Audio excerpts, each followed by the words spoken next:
Ngonyaka inkontileka kaJane yavuselelwa. Wayefuna ukwandisa umndeni wakhe kepha kunezinsolo zokuthi kwakunezinsongo eziqhamuka kubaphathi balenkampani. Because one of my colleagues was pregnant and they wanted to fire her. I didn't tell that I was pregnant. Uthi isisu sabonakala ezinsukwini nje ngaphambi kokubeletha. I didn't have a big stomach, so they didn't notice that I was pregnant. Efuna ukugcina umsebenzi wakhe wabuyela emsebenzini emva kwesonto ebelethile. Wayesenhlungwini njengoba engathathanga nekhefu lokubeletha.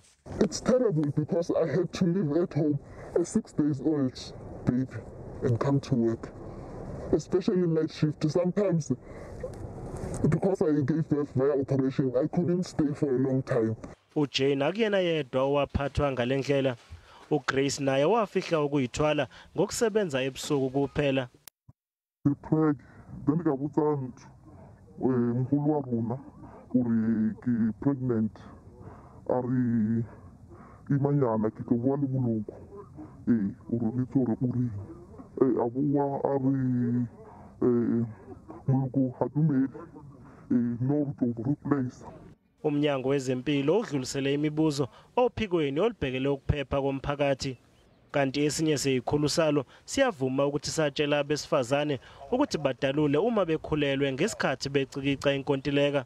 Because we don't want, you understand, we don't want when we go through the contract, through the program, and then we only find that some people are pregnant. It's difficult to replace.